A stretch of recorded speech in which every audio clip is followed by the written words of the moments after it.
Be on live, no problem. So I was laughing last night.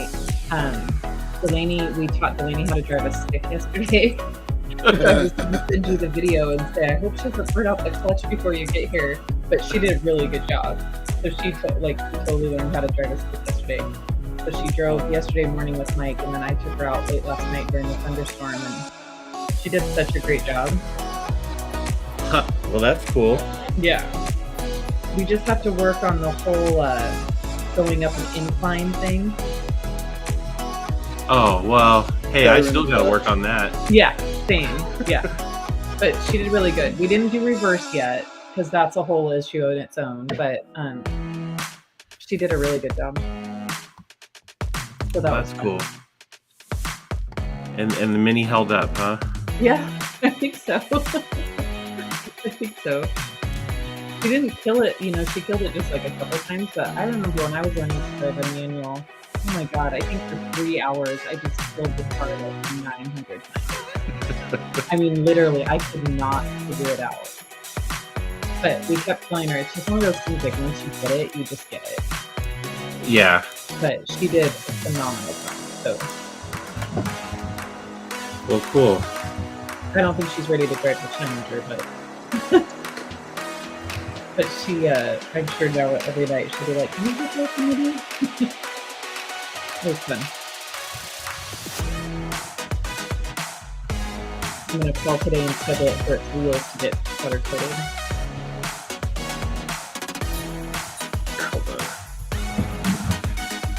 Cool, I just sending a message to everybody so far. Cool. Good morning, Josh. Man, you guys killed it at your training the other day. Yep. Hey Kyle, FYI, I found an Airbnb. I found a small 2-bedroom house. Oh, you did? Yep, for like $150 a night. So I need to send everybody a message letting them know they're going to want to look into Airbnbs. Yeah. I cannot figure out why in the world Boise thinks a hotel room should be $350 a night. It's just Father's Day weekend, I guess, but... Well, the other thing I was thinking about, there's that big Father's Day car show down there, and specifically the home to suites, like it's right at that. So I don't know if, Yeah, but like I said, I even checked the hotels in Eagle, and they were the same. That's so crazy. I mean, that's just so nuts. I feel like that's more than a hotel room in Vegas, isn't it? Yep. Well, maybe the price of everything is just officially gone up. I don't know. That's just crazy. I mean, who could pay $350 a night? I think it's just costing. And then what's crazy is there's still plenty of Airbnbs and they're reasonable. So I guess everybody needs to jump on them before they realize that the hotels are outrageous, huh?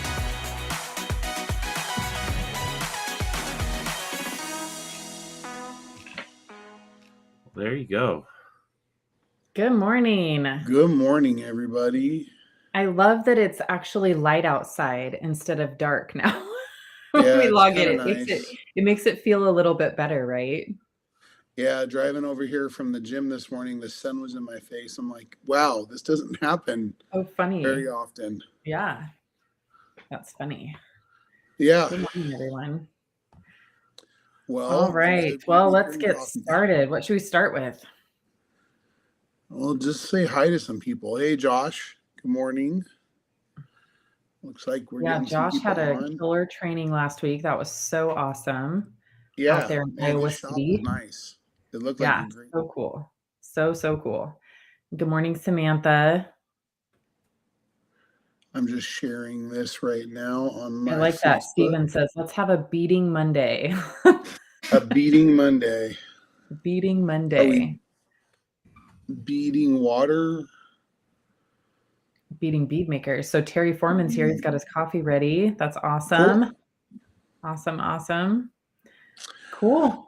Well, Sydney, at this point, in the beginning of every bead maker and coffee, we always get into our details. Yeah, yeah. what we've done So last week. the last couple of weeks are still a blur. So for those of you that follow me on social media, you've known that in Boise here, we've had some insane weather. It's been 3 weeks of just complete unpredictability, I think. Normally the weather never bothers me ever. I've not really ever had any challenges with it, except for in 2016. But the last 3 weeks has just been totally unpredictable. So if you kind of know what's happening and what's coming, you can kind of, work around it, schedule around it, whatnot. But it's been April and May, right? And so we should have had 70 degrees and sunny. And so I normally do all of my boat projects in May.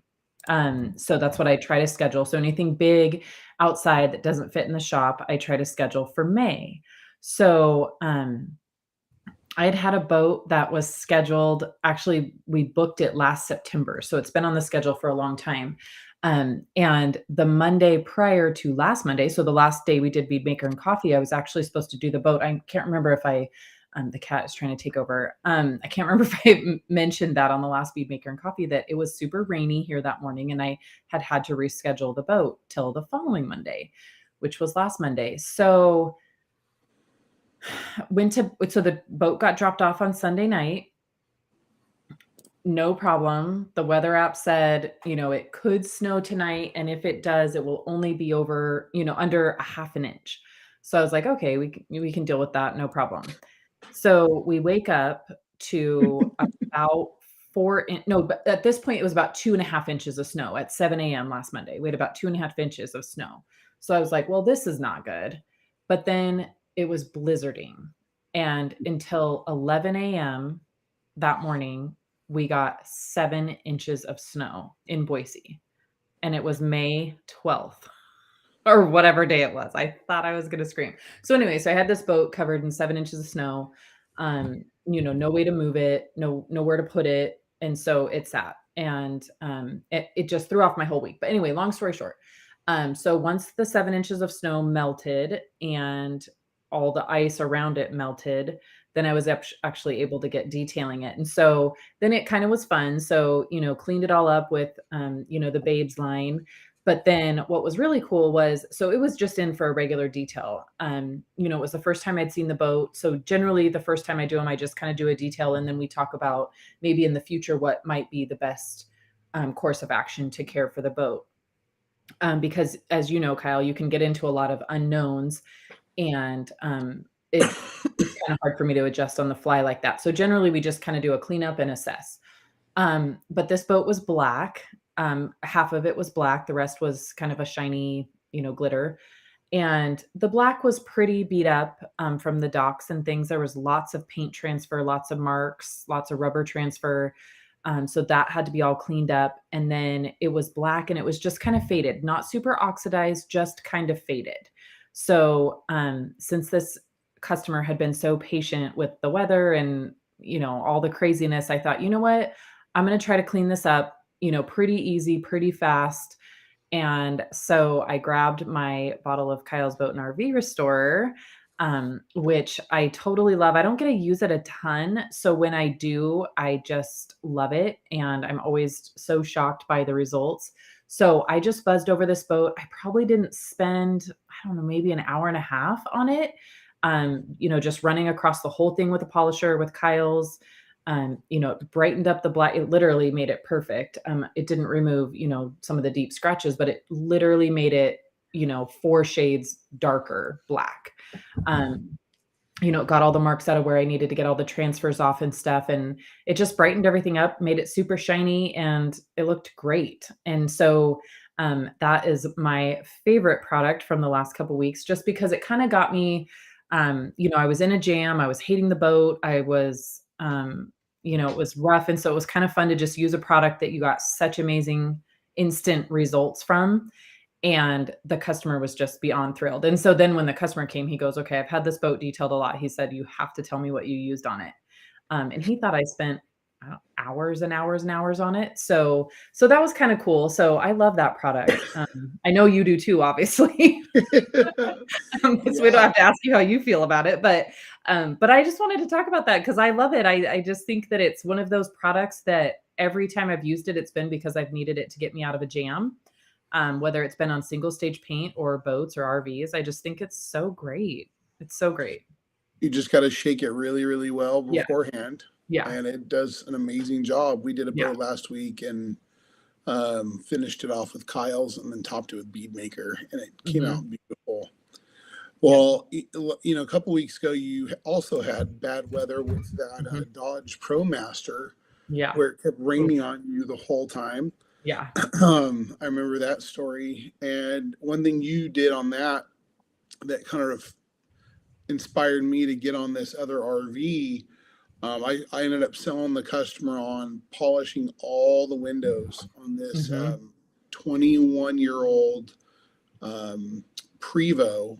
So it's a 45-foot bus with 2 slide outs, and all the windows, I think there was 26 or 27 windows if you counted them all, each panel, including the front windows, but then the windows on the slide outs, in the slide outs, on the sides.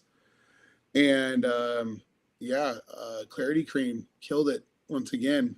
It did great for me on that RV. It's just something that stood out in the last, few weeks, a job that I finished. We actually finished it probably like that day of our last Bead Maker and coffee.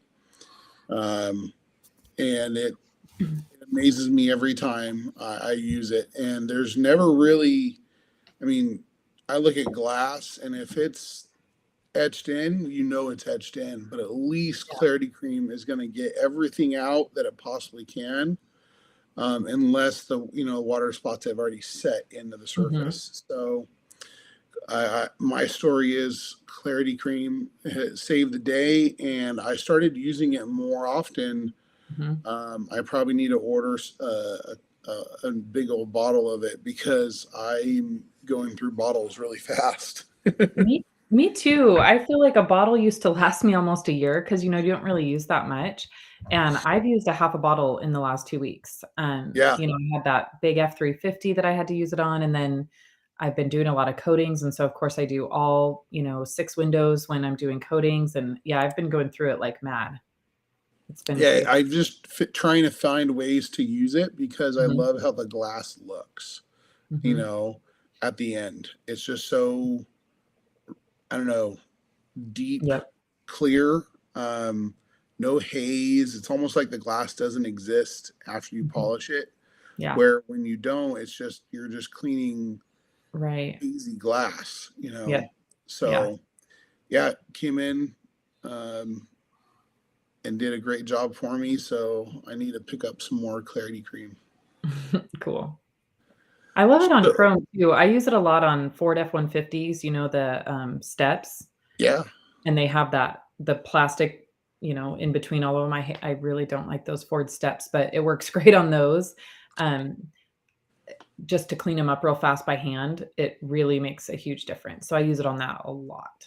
Love that. Yeah, the abrasive in it will kind of release those calcium deposits and stuff on real chrome. And I love it. Yeah, I'll have to give that a try. I've used it on a chrome bumper, but never on the side steps. Yeah, I use it on the side steps all the time. And mainly just because really, I feel like Clarity Cream does not stain plastic if you get it off fast enough, before it fully dries. So I do it by hand, just with either a little pad or even just a towel. And I, put it on there, scrub it, and then I immediately wipe it off, and it never stains those little, plastic pieces. And so I love that. It works so good. So good. So we've had a lot of questions on social media, on our Instagram lately about trainings. People keep asking about trainings, and especially because we've had a lot of them going on lately.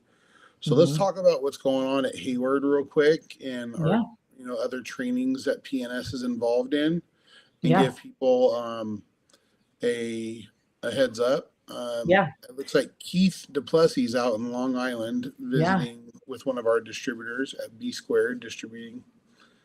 So he is. So we've got Keith in Long Island, and then Chris, where is Prentice at today? Is he in Hayward? Yes. Cool. All right. So Prentice is starting distributing in Hayward today. I couldn't Yeah. remember if this was one of his traveling ones. I know he was in Iowa last week, but I couldn't remember. I knew he was starting a training today, so that's awesome. So Prentice is training in Hayward today. So on June 24th, um, Auto Geek is coming to PNS headquarters. So this is going to be so awesome. You've probably seen a little bit about it on social media. You'll start seeing more. We do have some spots left.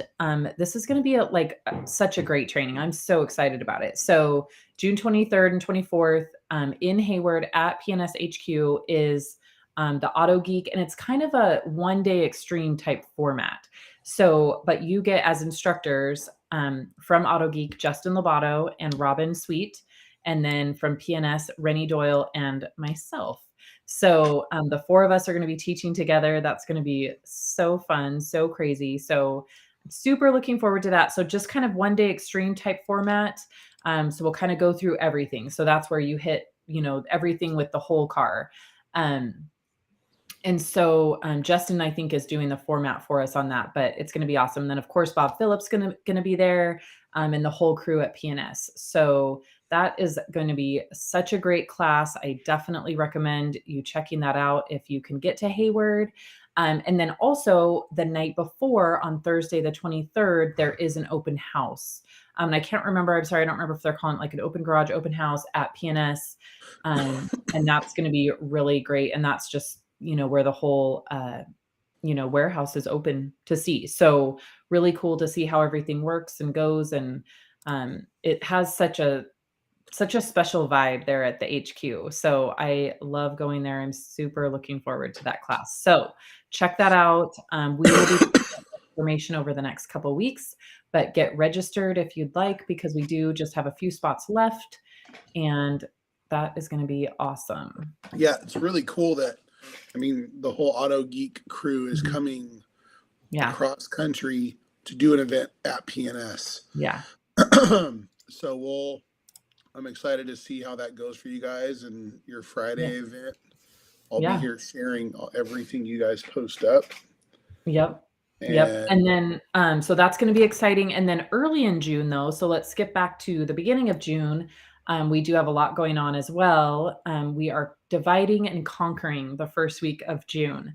So we have Bob Phillips and Rennie Doyle are heading to Waxstock. And that is, Chris, do you have the dates? It's like that first weekend of June. Like the 3rd, 4th. Same weekend as STC. Okay. Yeah. So 3rd, 4th, 5th, right in there. So they are heading to Waxstock. So we'll get to see a lot of their adventures, and that's going to be really fun for them. I believe it's the first time both of them will attend Waxstock, so it should be a good time. Really fun. And then that same weekend, Keith Duplessis, Kyle, and myself are heading to the Southern Detailers Conference in Lexington, Kentucky. And so we'll have lots of stuff coming out of there too. So that's going to be a really busy weekend, and it's going to be a lot of fun. We're looking forward to it. And then what are we doing at SDC? We've got some classes going on, right, Kyle? What are we doing at SDC? So I believe we're going to be doing some classes on ceramic coatings and kind of diving into being profitable with coatings with our line of products. I think Sydney's going to be talking about glass polishing and view, something that she's very passionate about. And Keith and I and Sydney are all just going to go through the line and talk about actually making money using our product line and our tips and tricks to getting things done quickly and being efficient with your time. So we only have an hour for each class. So we're going to have a lot of stuff to talk about in a very short amount of time.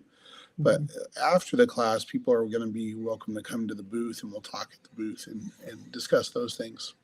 Yeah. So make sure if any of you guys that are watching this are heading to SDC, make sure you stop by. We will have our Bead Maker Lounge, which is super awesome. So we have couches and things in our booth, and plenty of Bead Maker orange to go around. So make sure you stop by.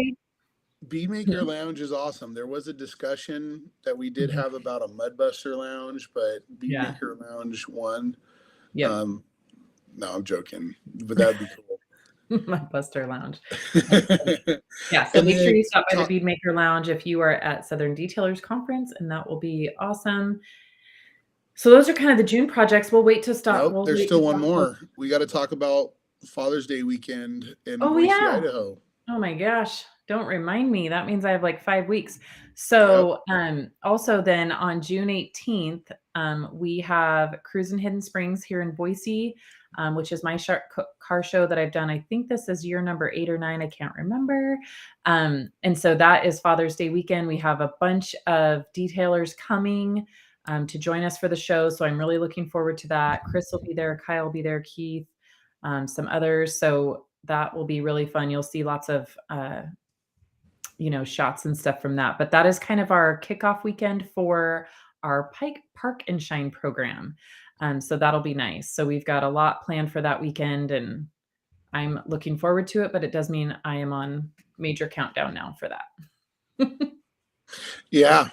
Yep. There's a lot happening in June, and it's just going to get crazier and crazier. So stay tuned with us. Looks like Keith is doing a class tomorrow, he said, at 1 p.m. at our distributor there in Long Island, New York. So if you're nearby, give them a call. It's called B Squared Distributing, and see what's going on there. So let's get into questions because we got a lot to talk about and Yeah. not a lot of time. Cool. All right. All right. So Terry, is PNS going to have or working on an in-depth paint correction training? It's been part of the discussion during our, we have an annual kind of planning session, if you will, and it's always kind of at the top. We definitely want to do it. We just haven't quite figured out the logistics, but it's always on the list to try to figure that out for sure. I think our feeling about that is we want it to correspond when we bring out some new technology with our products, and we're trying to get that taken care of. So that's the best way I can put it. But we definitely want to take care of it, but we've been working on some things on the backside that would help us with correction training. Yeah. So our most in-depth correction training right now would obviously be going to Rennie's 5-day in Big Bear. That is probably where you spend the most amount of time. And he goes through all the different pads, all the different products. And so I would say currently, the most in-depth is probably the Big Bear training with Rennie. And that one you get a variation of products and pads. Yeah. Where if we do one at PNS, it's going to be our pad system and our products, which is great. But Rennie's at the moment is the one that we'd both recommend for a really well-rounded training. Yep. Good question. Thank you, Terry. All right. Hans says, Sydney, did you try Pit Stop as a vacuum aid yet? I have not. I need to do that. I have not done that. I need to do that. I have been using Pit Stop a lot though, just on kind of, cleanup, and I used it the other day to see my daughter's car was just parked in my shop and it was really dirty. So I thought, you know what, I'm just going to try this out, kind of the waterless washabilities of it. So I sprayed it on the back of her car real quick and wiped it off. Actually did a phenomenal job. It feels very wet, huh? Like it's, yeah. Like it just kind of fluffs everything up. It's nice. Yeah. I had a customer the other day stop by for a consultation on a GT350 that's being delivered tonight for detailing or correction and coating. And it had bird poop on the roof. And I just hit it with Pit Stop and it just like broke apart. Like I thought it was going to take forever, and the bird poop looked really dry. And I was super happy with the lubricity of it. I mean, even more than paint gloss, because it just felt wetter. Yeah. Now there was more wiping to do, but it felt like it didn't evaporate as fast, and I liked it. It was pretty nice. Yeah. And the customer was super like stoked. He said, "Can I get some of that?" I said, "Yeah, I'll sell you a bottle of it when we're done." Yeah. Leave it in your car. So yeah, it worked really good. So yeah, I have not used it on as a vacuum aid yet though, but I'll give that a shot. I'll try it. I just keep forgetting. Good. All right, Sydney, for the boat, which pad did you use? So I started with the wool pads. They get gummed up pretty fast, at least on this boat they did. The Kyles kind of, turned kind of gummy in the wool pad. So then I ended up switching to the Buff and Shine maroon pad, and Mm. that did a great job. Really, really awesome. So I was able to, I think I ended up only using 4 or 5 to complete the boat. So I switched them out, fairly often, but, yeah, the maroon pad did a great job. So some boats I've used the wool pad and it's been fine, but I think when it's there obviously was oxidation, it just didn't look terrible, but when there's oxidation, the wool pads, they tend to gum up pretty fast. So, Yeah, this is why having lots of pad options is really mhm, important, yeah. and having a lot of pads is important. Um, I've shown people before how many pads I take when I go do an RV, and they think I'm crazy. But you do want to switch out pads often, Mhm. and they'll last forever. As long as you take good care of your pads. So, um, yeah, have maroons, have blues, have yellows, have lamb's wool, and Yeah. you have great options. Always do your test spot. Yep, yep. So would switching pads more often help save on product? Um, I don't know that I would say it's gonna help save on product, but what it will do is save time because you're actually gonna be doing something. If you're using a loaded up pad, you're just kind of turning it on, on the surface. It's not really doing much. So it saves time and it gives a better result. If I had to guess, I think you're probably using about the same amount of product, Yeah, I was honestly. gonna say the same Um, thing.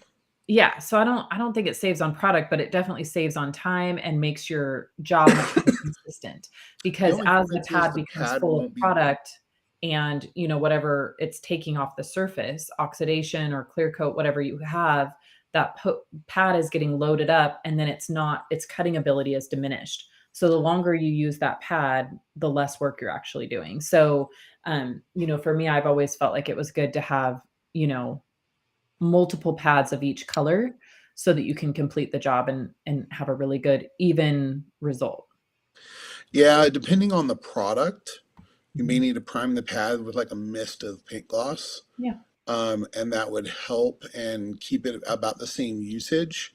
But I Mhm. can see how using a brand new dry pad, you still got to kind of prime it a little. Yeah. But I don't think it's going to be that much difference of product Mhm. usage. You definitely will prolong the life of your pads, which Mhm. I think will make up in value there, Mhm. significantly if you don't destroy pads. Yeah. And like what I notice on this boat, and especially this is just kind of one of those things when if we're talking about Kyle's boat and RV restorer specifically, is like this boat was so dry and faded that I mean it sucked the product up faster than the pad could have ever thought of sucking it up. So I mean I did go through a pretty good amount of product, but it's because the gel coat was really sucking up the product far more than the pad was. So I think just especially in situations like that, it's really hard to, gauge your usage. I just know I used a lot because the gel coat needed it. So, all right, next one up, we have Abraham. This is a good question. If you both can remember back to when you first started detailing, how did you go from used dirty cars to coatings and larger ticket detailing? Do you remember when you made that switch, Kyle? Um, What year did you start doing coatings? so I started doing coatings in 2011. Yeah, I started back, so 10 years ago, almost, yeah, 9, 10 years ago, 2012, 11 is when I Mhm. started doing some coatings. Um, what it is you kind of end up firing those kind of customers. And when you raise your prices up, you stop doing the dirty, dirty cars. Mhm. Usually the people with the thrashed cars, not always, but are the ones who probably can't afford your services anyways when you bring it up. Now there are exceptions for, large vans and soccer mom vehicles and those things. Um, but when I raised my prices and standards, it usually raised the quality of the vehicles up. So I Mhm. wasn't doing those used dirty cars. Um, and I was talking about coatings to everyone back when people thought coatings were, snake oil, I coated obviously I ceramic coated my truck. So whenever I would do an appointment and I do my walk around with a customer, I'd want to upgrade them to a coating, even a basic coating. So I'd go over to my truck and be like, hey, check this out. And I pour water on my hood and watch water just shoot right off. And they were like, oh, that's cool. And then they'd tell their friends. And now it's to the point where I get calls every day, people wanting ceramic coatings. In the past, I mean, I kind of feel like the OG detailers kind of set everyone up for success on coatings. We did the legwork, and educating and talking to everyone. Now people still don't know what coatings are. They still don't understand them, but they understand that they want one. Yeah. Because their friends told them that, or they've seen that, or they've heard that now. Now it's our job to educate them on what's best for them, and then get those bigger ticket items. So, yeah, it talk to everyone about it and stop washing cars and Yeah. just be a detailer. Stop washing cars. Yeah. And for me, I think that I was probably 4 years into my detail business when I kind of made this switch. And I do think I was a little bit slower because I'm sure, a lot of you have heard my story, and I kind of had a slower start getting just with people in the industry.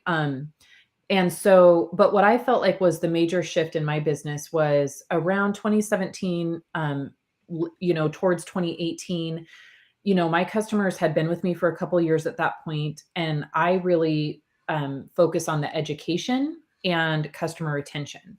So at this point, I had a lot of customers that had been coming to me for 3-4 years at this point, and a lot of them were buying new vehicles. And so they were so used to being educated on, preservation and protection and things like that, that, it just kind of naturally rolled into, they would be getting new vehicles, and it was like, what's the best protection? And then this was also the time that dealerships really started pushing dealership coatings as well. So, they started to hear those words. And so, a lot of them would call me and say, what's the best protection for my new vehicle? And so I just felt like that was kind of the time when a lot of my customers, were switching vehicles or whatnot, or just realizing they were going to keep the ones that they had. So it was kind of a natural evolution for me. And I have to give credit to just the effort that I put in on education with my customers. That's when it really started to pay back. Like all those years of trying to explain to them why they had holes in their paint, why they had holes in their running boards and things like that. Why things were swirled. So that just kind of set the groundwork for me when I did start doing coatings.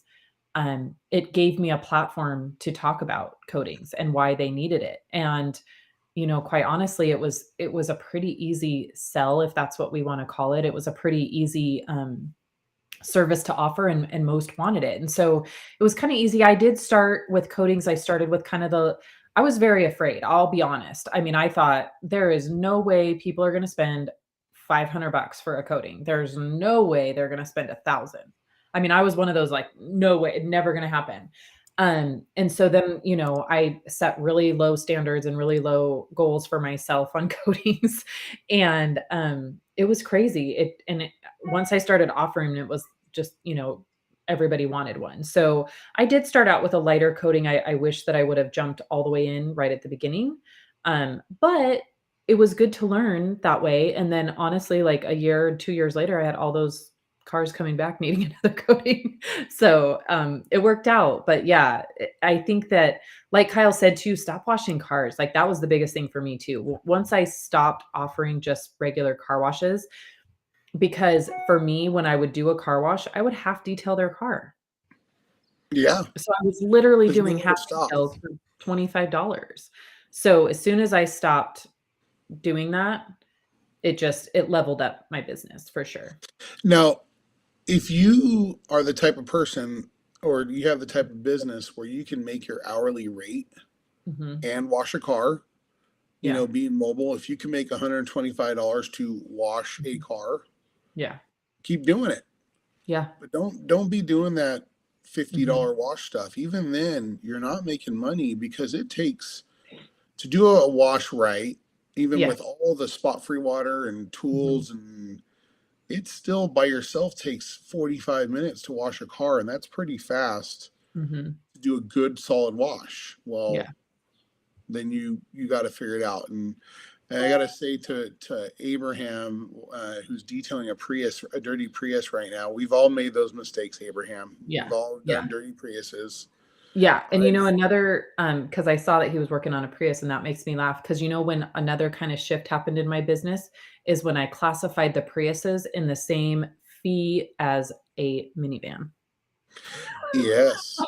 I mean, legit, I have never seen a car that is as gross and takes as long as Priuses as most minivans. So I as don't soon know as I what it started is seeing about when them. they'd call in, I'd say, "Oh, it's, the same price as a minivan." My business shifted. Yeah, for Yeah. sure. For sure. I mean, it's kind of crazy, but I've had people before when I've told them how much to do their interior, I'm like, Mhm. hey, it's kind of disgusting. Yeah, Like, I'm trying not to be rude, but I'm also right, like, you have to realize I don't wave a magic wand and turn this right. back into new. Yeah. There's layers of filth that we need Mhm, to remove with multiple processes. mhm, Yeah, you can go to the car wash, you can let them wipe down the interior, suck your carpets with some water, and let mhm, them put shine all over that dirty plastic. mhm, Or we can completely strip all of the soil, dirt, grime, oils from the door panels, the cup holders, the steering wheel. All that will be completely removed. mhm, Then we would protect the plastics or shine them. mhm. Yeah. But there's a reason why they're way cheaper, Mhm, and it's not because they're doing quality work, they're doing mhm, quantity work, and that's what you're paying for, not just mhm. discounting what the car wash does. It's what they do. Yeah. um, but it's different, at least the one in my area that's I Mhm. constantly get these questions about. Yeah. So Also consider your equipment investment also to do good interiors. It's a lot. It's a lot. All the brushes and the vacuums and the extractors and the air compressors and, the scrub mitts. I and mean, the there's insurance so and the tires oh, and the fuel and the so website. much. So much goes to interiors that, yeah, make sure I mean, those should be, it's a lot dirtier job than doing the I outside. do know that there's detailers that don't do interiors very often, Mhm. but when they do, I mean, they're making hundreds of dollars an hour. Mhm. Yeah. Um, and because it's an opportunity cost, you can do other things and make more money. Why would you do those? The Mhm. only way you justify that is to keep your customers happy. Yep. I recently heard of a local detailer here near me that is offering mobile car washing, and this guy's a good detailer, and they're doing it for $50 per car. Mhm. He told me it literally is a loss leader. He makes Mhm. no money off of Right. it at all. It actually may cost him money, but Mhm. he does it to maintain the customer's vehicles that they've already coded. Mhm. And you can't get that service unless he is already done either clear bra or coatings to on your vehicle. Sounds great to me, except you have two employees out there running around in a van washing customers' cars. Um, if one of those guys doesn't show up, Mhm. guess what? You're the one covering that day. Yeah. So the risk to me is just not good enough. I Yeah. just don't want to wash cars Yeah. unless I'm going to be protecting them. Mhm. Yep. Nice. Okay, Abraham, you're looking at steamers. There's lots of good steamers on the market. Mhm. I got a new question for you guys up on the screen. Yeah. Oh, I can't It's read. okay. What is the starting price for a coating and which product is in that price point? So that's kind of a loaded question, a little bit. Yeah, so we'll talk about our coatings because Mhm. is a huge price range, and we'll say in the United States, it can vary in some areas. Where in my area, which is a nice area, It's not terrible. But there are coatings out there where people start around $3.99. That would probably be something like our Soul. I know guys in Orange County that are charging $7.50 for our Soul. That's a big price jump for the same exact product. I don't know what their service includes, if that means they're polishing it or they're just claying it, paint prepping it, and applying it. But those are the prices I've seen. You have the value. Is that Bristol? No, it's the dog this time. Oh, Piper. Oh, she's trying to get on So- camera, but she's not tall enough. From there, you have a value system. You have 1 year of Soul. You have 3 to 5 years. Piper. of inspiration, and then you have our 5 year of legend. Where do you want your prices to fit, and what coating do you want to sell the most? If you want to sell a lot of inspiration, which I do, I try and make it my value coating, where it's like, hey, we could do that every couple of years for you. I want to see back more often, and $800 to $1,100 in that range, depending on the size of the car, it's pretty fair for me, just for a basic prep and coat. Legend being a premium coating. On the low end, low end, $1,200. I have one coming in tomorrow. It's at $1,600. So you have value from there. The other thing is, below your coating, where's your wash, clay, and bead maker at? Because if wash, clay, and bead maker is a 2 to 3 month protection, I like to tell people, hey, I'll see you in 2 months.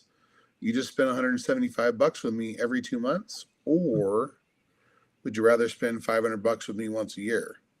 And we'll put Soul on. Oh, the better value is actually doing Soul. Let's do Soul instead. Soul takes the same amount of time as it does to do bead maker.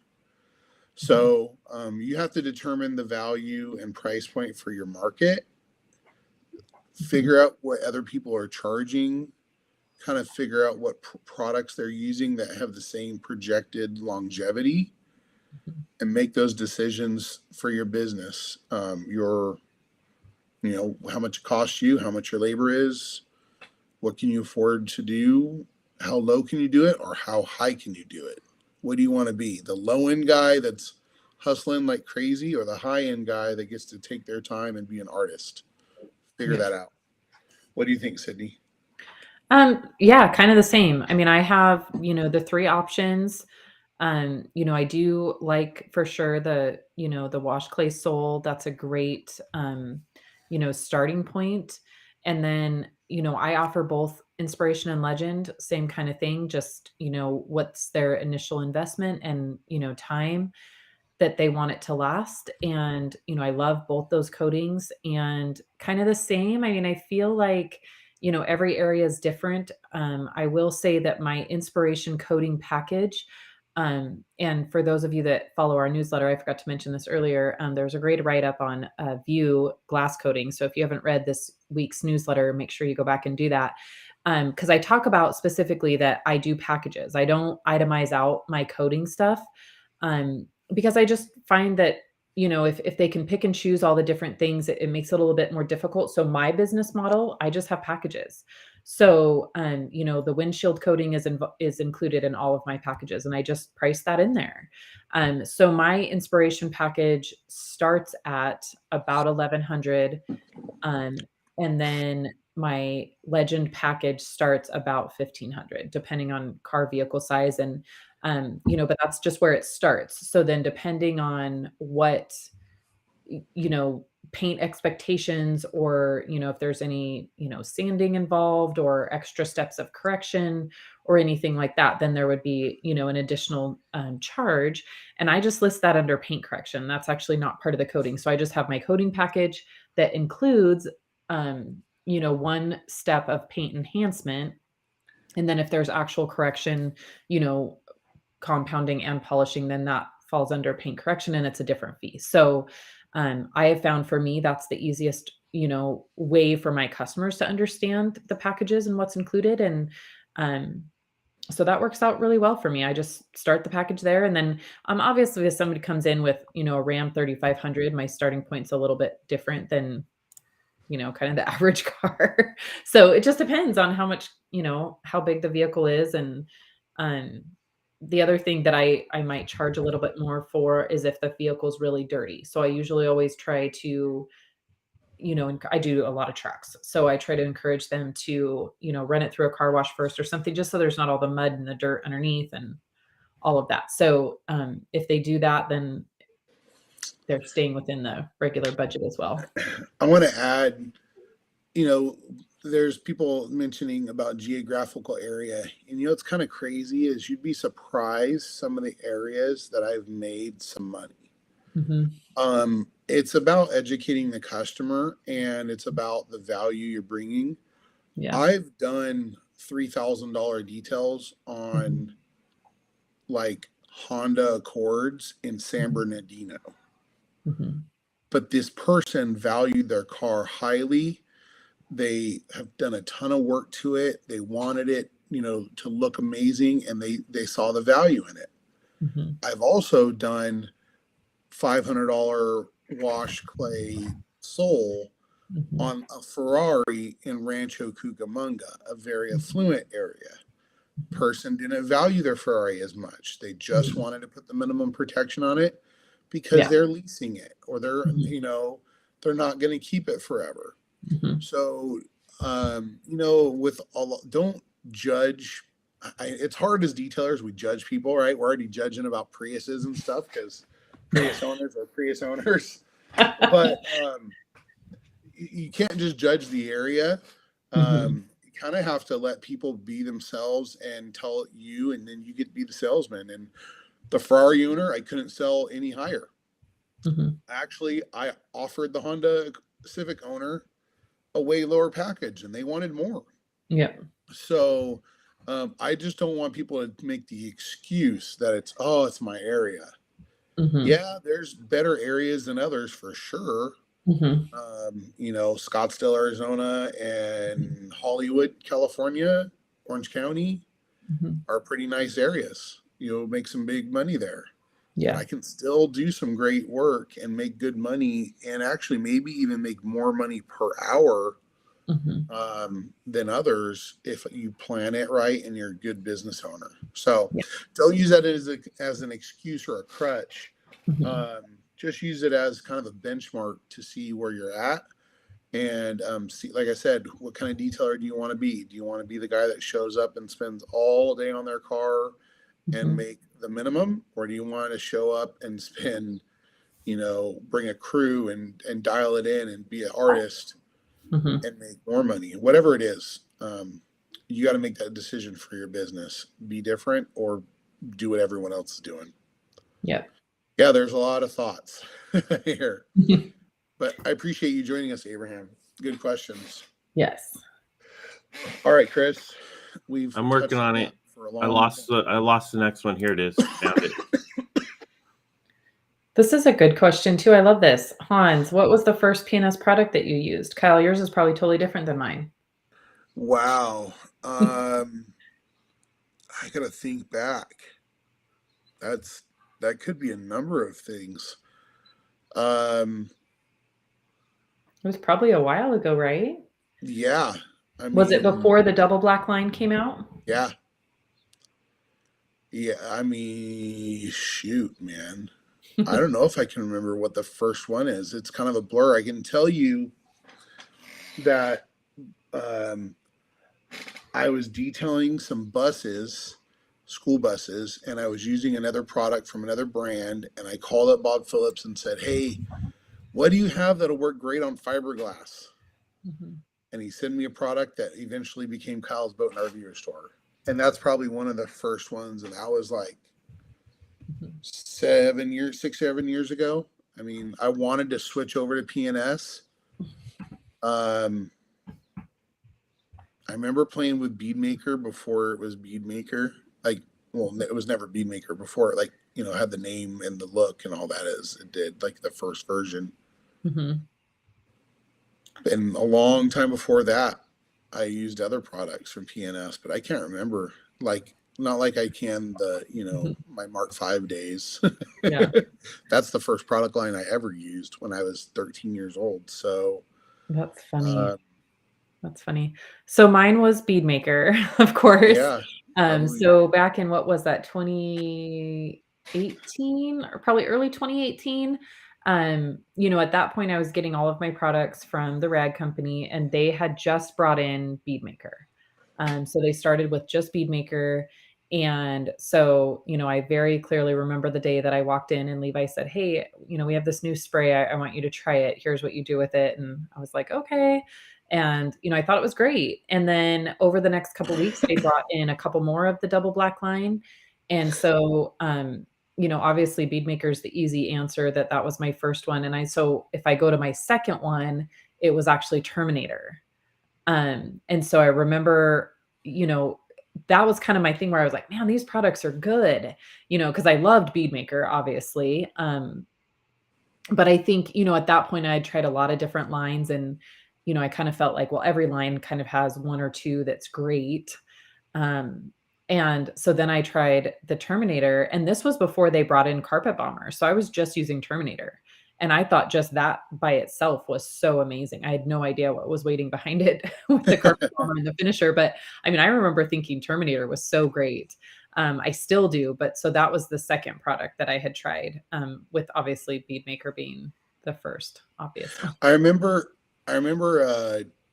probably paint gloss is what it was for me Mm. because this Mhm. memory stands out. I remember going up to Rennie's shop and doing some, I don't know if I was interning or something. It was around the time that Bob and Rennie and them connected.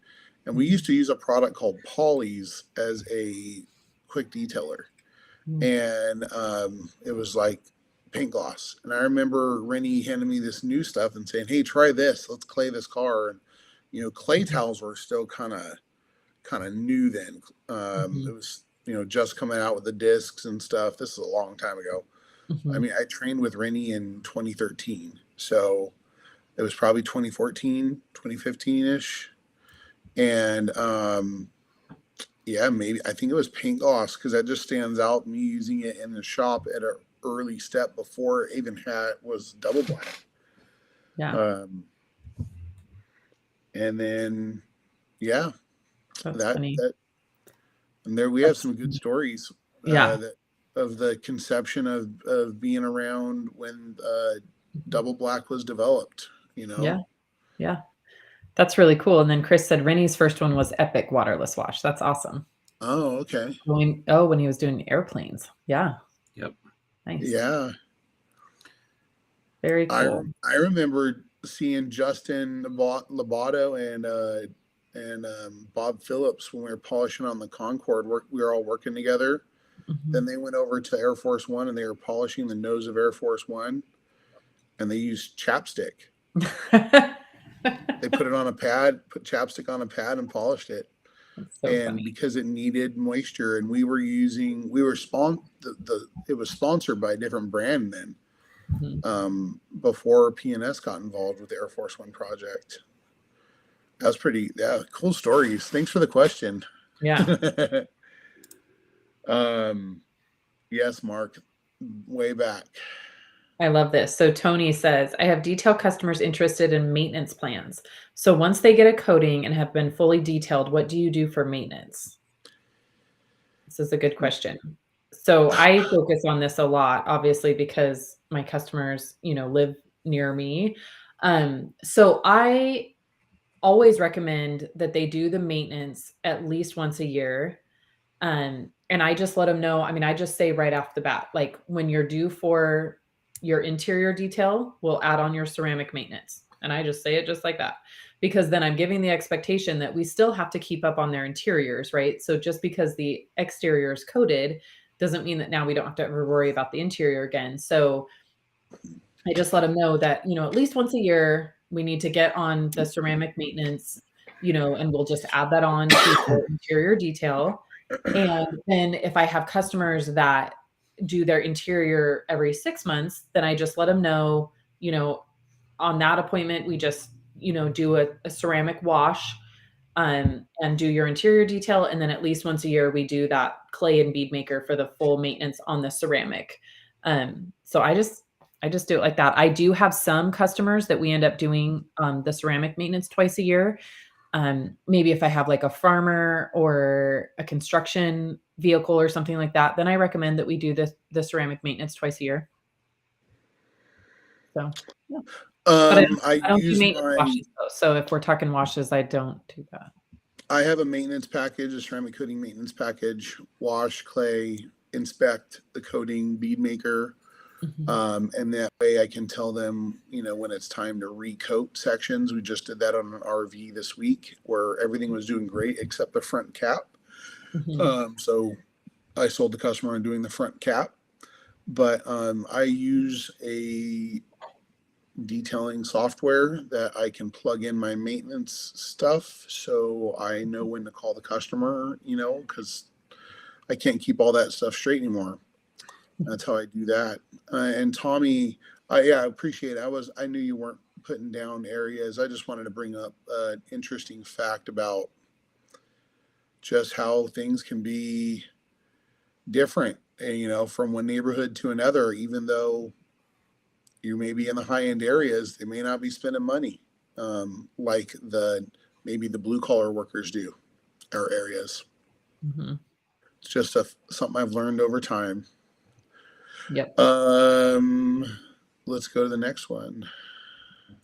All I right. So I might have need a little more information on this one, but okay. So I have Stevie B says I have a Porsche Turbo S. Can I apply 3M then use Legend on top? Probably talking about PPF. PPF. Mhm. Yeah, Yeah. you can put 3M vinyl or whatever you want and Mhm. put Legend on top of it. Hmm. Yep. Works fine. Just don't do it the opposite way, or the PPF's not going to stick. Right. I've Yeah, I had that. actually I had that funny small story. I have two small stories about Mini Coopers. So I had Legend on my Mini Cooper and needed to put stripes on, put my factory stripes back on.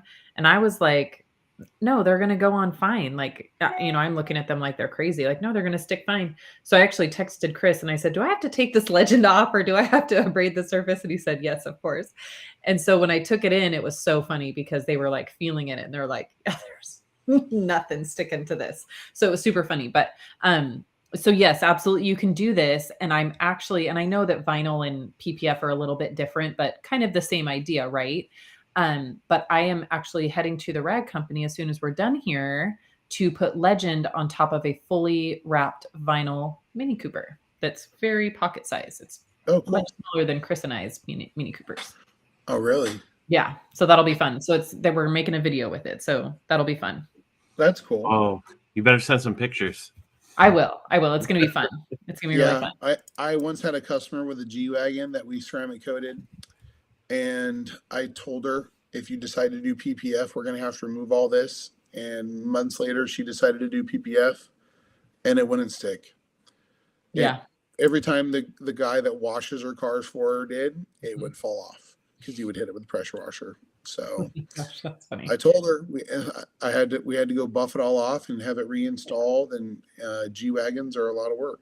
Yeah, that's great. Hey, That's there's so funny. Alex. Hey, dude, how are you? Hey, Alex. Awesome. Okay, so if we want to go back to Tony, he kind of has a follow-up question to his Yeah. maintenance question. Should we attack that? Yeah. So for Tony's maintenance people, he has people wanting monthly or less. So I'm assuming he's talking washes. Where do you draw the line between what is maintenance and what is part of a full detail? If I need the steamer, it seems like a detail to me. So I do face this a lot. So I don't do maintenance washes, but my daughter does. So my daughter took over my wash business about a year ago. So she does service a lot of my coding clients and she does just general washes. So she washes the vehicle, does the whole outside, does tire shine, all that kind of good stuff. And then on the inside, they just get vacuum and windows. And, obviously a lot of times we'll, dust the dashboard and kind of, clean some stuff up a little bit. But even on those customers, a lot of those customers are ones that I still have on a schedule of, okay, You know, and I let them know, like, we still are going to need every 6 months or 1 year, we still need to do the interior. So regardless how many times they come in and see Delaney, I still schedule them for me for a full detail. So I think that if you have somebody that's kind of messy, just make sure you draw your line on, okay, in the maintenance washes, it literally is just vacuuming and windows, and don't ever touch anything else. You know, you can kind of gauge your customer on that, but I just let them know, like, we're still doing, you know, this. And I've had customers that if they've, you know, come in for 5 months on washes, and then I know we're getting towards that and they call for a wash, I say, you know what, you're actually due for a detail. Would you like to do that at this time? And 95% of the time they're like, oh yeah, of course. That goes back to the expectation and, you know, education with your customers. So, and I would just explain to them, I'm happy to do monthly washes. Here's what's included in that, but we're still going to need to do the, you know, however often you suggest their interiors be done, and then let them know that the coating maintenance still has to be done, you know, somewhere between that 12 and 18-month area. So if they're doing washes regularly, I kind of try to stick to that 12 months, just so that we stay on a good schedule. And then, you know, I'll let people go up to 18 months if I feel like they're fine. So, I would say how you draw the line is you have your bullet pointed items that are mhm. included, nothing more, nothing less, and Yeah. you stick to it. And anything more than that, you tell the customer, hey, look, I found this, I found that. Would you like to upgrade to our next package? But don't just do it for free, and make sure you're making your hourly rate, Mhm. especially because it seems like you're probably mobile. Um, Mobile actually should be making. I think Tony works like I do. I think he's Oh, home. oh, okay. Pretty sure. Well, if that in that case, you can kick them out the door and bring the next one in. You know, Yeah. if you have them lined up. But Yeah. yeah, stick to your bullet pointed. Yeah. Nothing more, nothing less. Yep. Otherwise, doing this becomes doing that, becomes, Mhm. it just snowballs. So Yep. let's take a last couple questions because I got to get going. Yeah. The All busy right. day. So Gary says, I just coated my car with Legend. I didn't use the whole bottle. How long will the open bottle last? You know, a good amount of time. Just make sure the cap is screwed on really tight. And then the biggest thing with Legend is just consistent temperature, honestly.